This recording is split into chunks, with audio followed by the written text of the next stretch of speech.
গল্পটা আমার দিদার বিয়ের। এখন থেকে প্রায় ৭০ বছর আগের কথা। আমি শুনি যখন আমি ওই ক্লাস 8 কি 9 এ পড়ি। আমার দিদার বাবার বাড়ি ছিল বাংলাদেশে ঢাকা শহরের পাশেই বিরুলিয়া গ্রামে। দিদার বাবা একজন সৎ ব্রাহ্মণ ছিলেন এবং মোটামুটি সচ্ছল পরিবার, কোনো অভাব ছিল না। মেয়েকে বাড়িতেই পড়াশোনা শিখিয়েছিলেন। বিয়ের বয়স হতে পাশের গ্রামের এক সম্পন্ন ব্রাহ্মণ পরিবারের একমাত্র ছেলের সঙ্গে বিয়ে ঠিক করা হয়। ছেলে ঢাকাতে সরকারি চাকরি করে। পাকা কথা বলার দিন আপনার মেয়েকে আমাদের বেশ পছন্দই হয়েছে। আরে আরে, আপনি তো কিছুই খাচ্ছেন না। এই মিষ্টি দইটা খেয়ে দেখুন, আমাদের বাড়ির গরুর দুধের থেকে বানানো। সে তো ঠিক আছে বেয়াই মশাই, এবারে একটু দেনা পাওনার ব্যাপারটা সেরে নিলে ভালো হতো। হ্যাঁ হ্যাঁ, বলুন না। আমার তো ওই একমাত্র ছেলে, তাও সরকারি দপ্তরের বড় অফিসার। তা ওই 50 ভরি সোনা আর নগদ 15,000 দিলেই হয়ে যাবে। বেআই মশাই, নগদের পরিমাণটা একটু কমালে হয় না?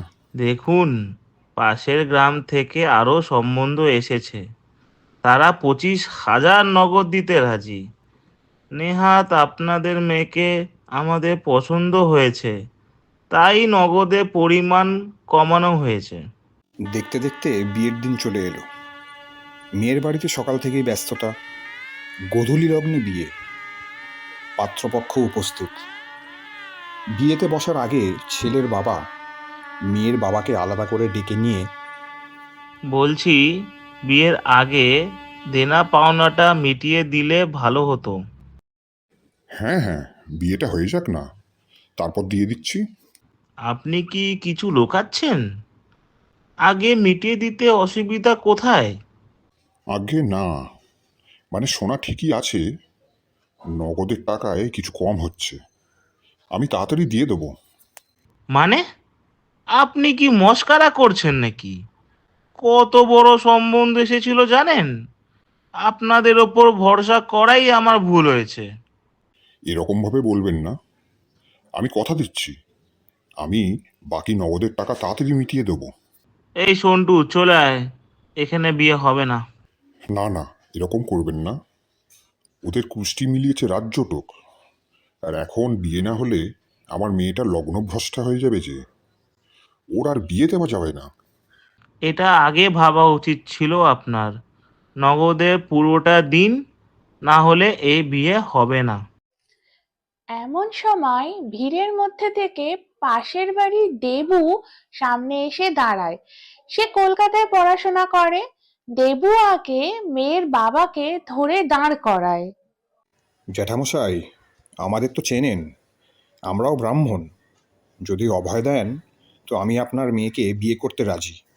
কিন্তু এভাবে তো হয় না বাবা, তোমার মা বাবা ছাড়া আর তোমাদের কোষ্ঠী মেলানো। এমন সময় দেবুর বাবা এগিয়ে আসেন। দাদা, এখন এসব ভাবার বিষয় নয়। আমার ছেলে এখন কলকাতায় কলেজে পড়ছে, আর আমরাও তো অবস্থাপন্ন ব্রাহ্মণ। আপনার মেয়ে আমাদের বাড়িতেও মেয়ে হয়েই থাকবে, আপনি রাজি হয়ে যান। এর কিছু পরে দেবু ওরফে দেবব্রত চক্রবর্তীর সঙ্গে বিয়ে সম্পন্ন হয়ে যায়।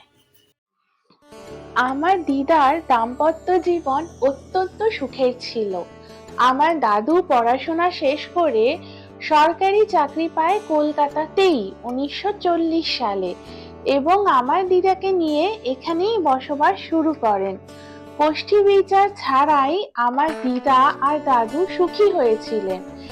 এটা একটা কুসংস্কার তখনও ছিল এবং এখনো এই একবিংশ শতকেও কোথাও কোথাও দেখা যায়। গল্পটি কেমন লাগলো অবশ্যই জানাবেন। আমাদের এই প্রয়াসে আপনাদের পাশে পাবো আশা রাখি।